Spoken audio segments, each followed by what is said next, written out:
Welcome back, modelers. So today I've got a little bit of a continuation of my decal experiments, and first of all, apologize for taking a while to come back for my last video. It's been a while. Basically, a few purchases and stuff have been going on that have kind of kept me away, but I'm back here. So I'll show you some different experiments, because with the last video, it tested a few different things about like the decal, if temperature does anything. Now I want to look more at decal solvents. What happens, is there a definite superior one? What would I use for different brands? And I just kind of play around with some of the different solvents and see which ones work better than the other. Softer, setters, fitters, all the different terminology that they use. Okay, so my test bed, I got my Spitfire Mule here, and I just have some AK Real Color that I put on it. It's something similar to NATO Black that I was using for the bottom of the Lancaster. Color isn't really important, but it is a matte finish, so you will take note of that I was putting on. Oh my. Don't want this to be controversial, but I did so. Now, with this, I also kind of wanted to give it what could be the worst case scenario, in which, really plagues them against each other. So, with the matte paint, and on the left, the Mark Soft did quite well. There's a point here where there was just a little bit much pooling, and it kind of ate through the paint. So, that is a feather in the cap for the people that are saying you gotta put on a clear coat before. Maybe that would have protected it. Who knows? But I'd have to do some touch-up work on that if I was actually going to do something with this. Also had some tearing, so yeah, it was fun making that part there. But Aoshima, other than that, good. I've got some Hasegawa, worked real well. Just about everything. The Eduard. Then you come into here where, well, not the best. So this was a really old Tamiya decal, notoriously bad, right? Not any of the good cartograph stuff, and yeah, not really good at all.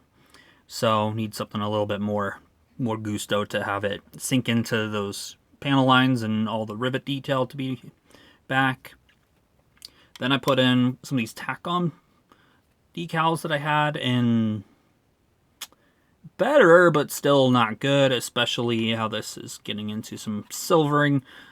So partly the decal that you choose is going to matter a ton. Is going to be one thing for that, right? But kind of a fail on some of the cheaper, not the best decals. Softer fell apart there, but for everything else, worked great. So let's take a look more at the setter.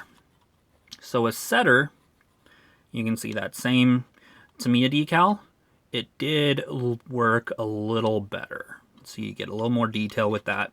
So a little bit of a win that the setter is going on with that. Also should note, I was putting all these solvents below the decal. Okay, so that was my process. Solvent, and then I'd put on the decal, and then I'd wick away the excess and kind of press it into the surface, and then let it sit. No additional applications, just seeing what just the first pass does. So, setter on top, maybe we'll do a whole lot more, we'll see. But I kind of wanted to do same process for all of this. All the little stuff for this Ryefield model, and then Hasegawa. For whatever reason, this Hasegawa didn't do as good as the softer. So I don't know, that might be just an anomaly. And then getting into some of the other stuff, the Aoshima. A lot of the decal manufacturers out there did pretty good. Nothing that I'd do a fail. I might put some additional coats on top of that and put on some matte coat and really see and nitpick some of the stuff where you can kind of see some starts to there. Now, this decal was probably one of the oldest decals in the stash. So, not surprised that we got a little bit of silvering on that. This decal is likely older than me. So, not best. Some of the Eduard stuff, yeah, worked real well. But not surprising, Tamiya didn't work so well. So, conclusive? Not necessarily. Sorry about that. I wish I could just come away from this and just say, oh, this is by far the superior, you gotta buy this. But it's almost just like having a good arsenal of different ones. Helps out quite a bit. I don't know. Now, the VMS was good for some kind of a fail. It's the other weird thing. Now, yet again, I think this was a Tamiya decal. Plenty of silvering, so not very good on that. But this, actually, I think these are both Tamiya. Did pretty good. There's some raised areas where you can see you're going to get some silvering. Yeah, so additional things that you need to do there. And so this decal, yeah, so not the best results from the VMS. It's weird. I might have to play around with it a little more because my initial impression when I bought it was it was too strong. But according to this, didn't quite do the job well enough. But I'm surprised it did this well on that Tamiya because that's not the best quality decal out there. So, yeah. Now, for the final one, I want to show you some of my homebrew stuff, which was very interesting. So I've got my homebrew. It's basically solvent mixed with probably about, I think, put in, I have to look at the ratio again. It varies, but partly just extra thin.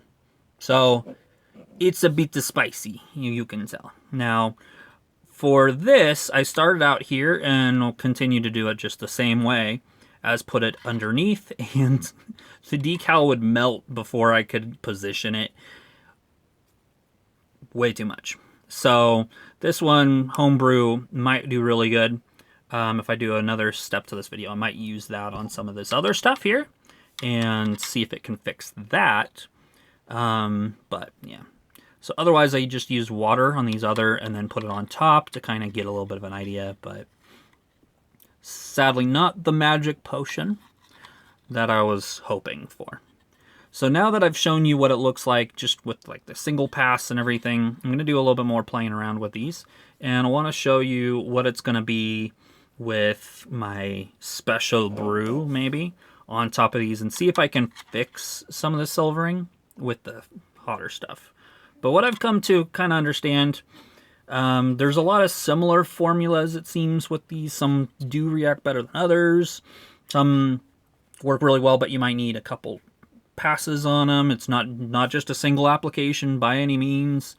And so sadly, I didn't just come away becoming the wizard of decals, unfortunately. But I am a little bit more astute when it comes to the witchcraft that is decals.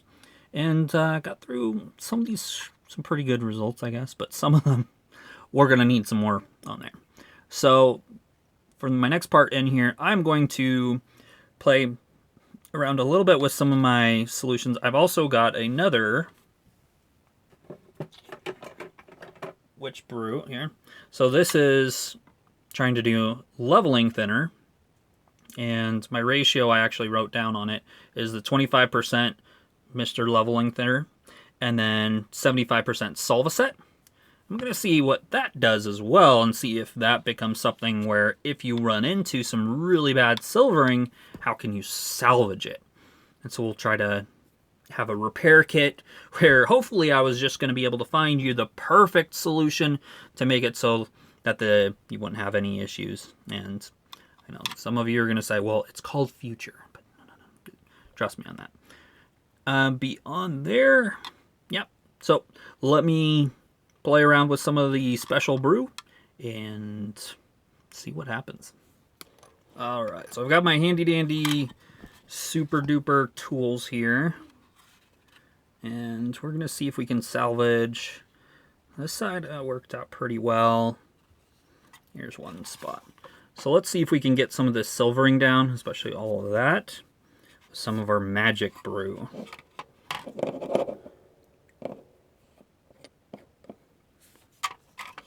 So this is the mostly solvent and then tet or leveling thinner. I'm not leveling this, sorry, extra thin. And I'll put that just a dab on top. And then to make sure that it just kind of perforates, I'm going to poke it. Make sure it gets through there, but not exactly doing it. This is the point where some of you are cringing, but it's going to be better than having a giant silver there. So let that sit. Maybe it'll take some time and perforate through that, but man, those Tacom decals, I feel for some of you tank guys. All right, let's try on the other side.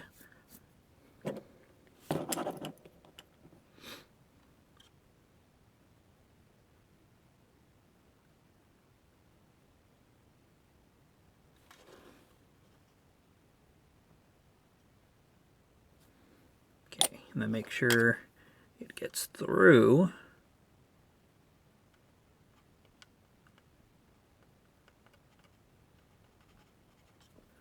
Work it in. If I want to, I can also use this rivet wheel. Try to do a few parts there. Just lightly, because you don't want to actually rivet it. You just want a little bit of perforation happening.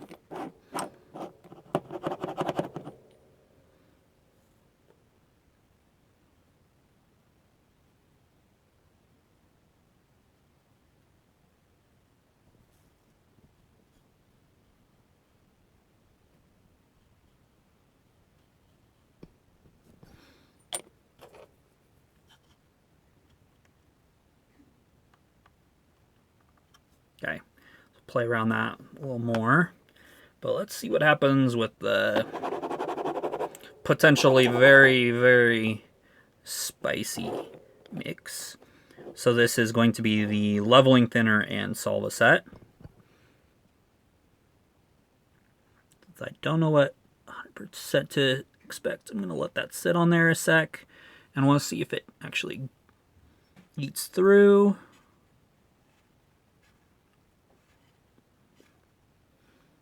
Let's see.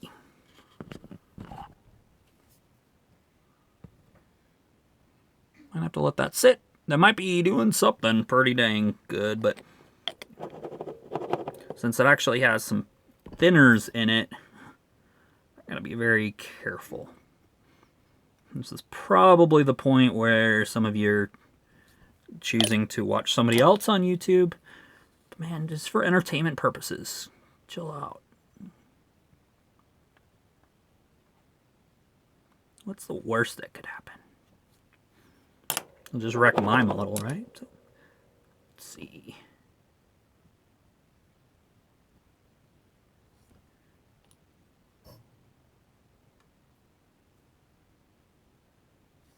Okay, so we'll see what that does. I don't know if it's going to be awesome or just avoid like the plague. But so far, the leveling thinner, the extra thin solvent mix is actually doing some pretty good there.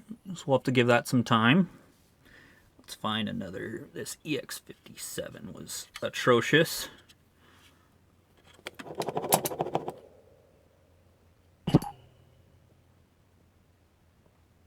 If you think this is crazy, there's a lot of people, and I've done this on a few occasions, where they'd put straight extra thin on this, and I can show you that. Guaranteed to get through your decal, and it'll definitely melt the decal. Just might it melt everything. For some stuff, it might be crucial to do something that hot to get the decals to melt and stick, but last time I had to do that was like a 50-year-old Revel kit that is just, I wanted to find decals anywhere.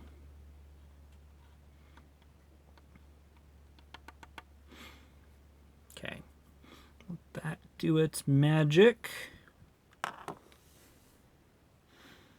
Let's try just going back to extra thin in solvent.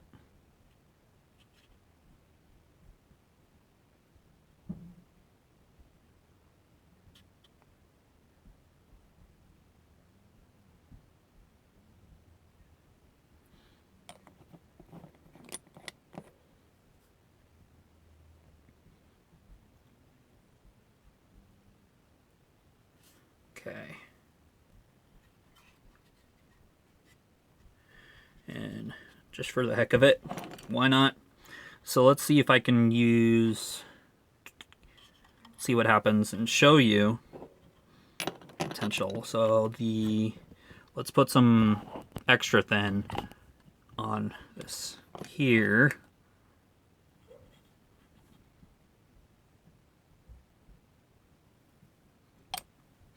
It'd be funny if it doesn't actually break through because the decal is just so thick, but nope, it's doing it. You can see it's starting to disappear. But man, this is the acid solution. Only invoke at the break of World War III.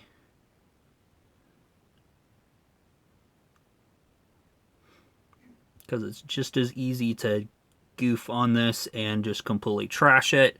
You'll see some of this stuff, it melts it, but it like kind of bubbles it, and some of that you can kind of smooth out and everything, but you might be switching one problem for another problem.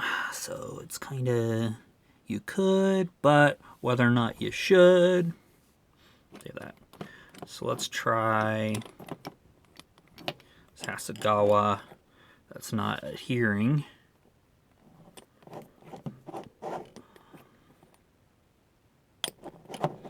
Okay. So this is the extra thin and solvent solution.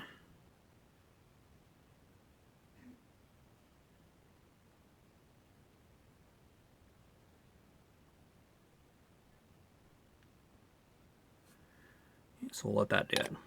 Because I know what you guys are thinking.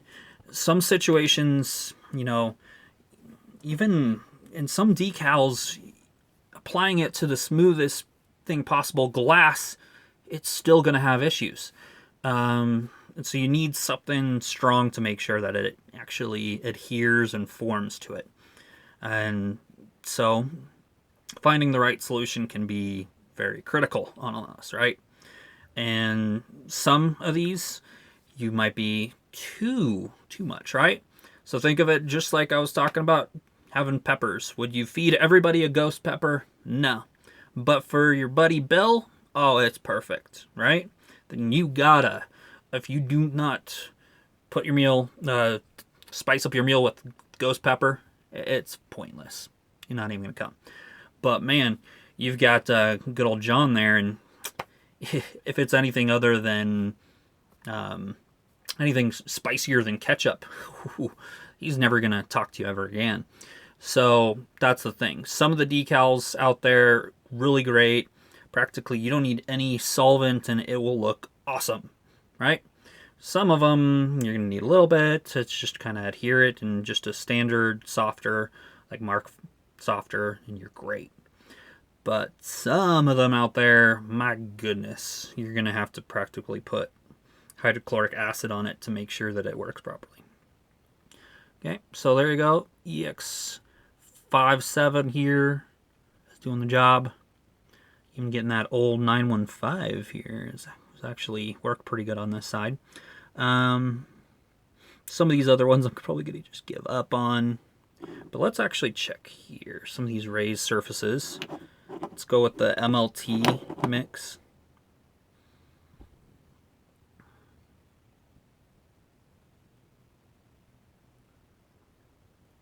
I'm curious if any of them are better, but like, I don't know. So far, the sweet spot of 25% MLT seems to be okay for this kind of purpose. Don't want to do anything more. You got to be precise with where you're putting it because it's likely going to mess with your paint. So yeah, we're not talking in ideal circumstances with this video. All right, so I'm going to let these sit, do their magic, and then I'm going to show you the reveal here in a sec. All right, in 24 hours, just like a baking show, we have our end result. Not necessarily something award-winning, but went and put a flat coat on, and so we can get a little bit of a better idea of what some stuff we can do to kind of repair. So played around with all the different kind of homebrew extra strength solvents on top, and did quite good. But there's some decals that are just so old that it was just really a challenge. This one I probably should have played around a little bit less with, but this was kind of micro scale, the old kind of decals, and when I used my strong solvent on that, it just kind of melted and fell apart, so it worked too well. Some decals, all that worked great, really good, but some still have some issues. Have kind of with here, we get into still some silvering that you can see, so definitely not anything award-winning, but some, obviously. Like I said earlier, if you use good decals, then you'll have a good result. But using bad decals is going to be a challenge just with anything that you use. And so some of these didn't turn out well, but it's hard to get a good result out of bad decals. So unfortunately, not too much we can do with that. But some of these other stuff, and I was surprised, even with this ridiculously old though, I could actually do real well with.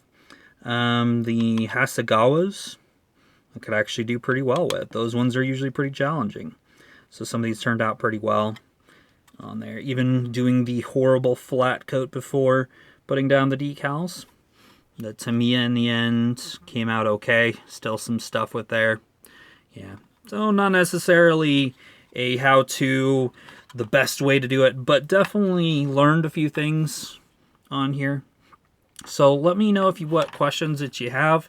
What do you want on a part 3 on this? What are some of the different things you want me to test? And by all means, if it becomes, well, you should have put this over gloss. And if you want me to, beat that dead horse, I can definitely do so.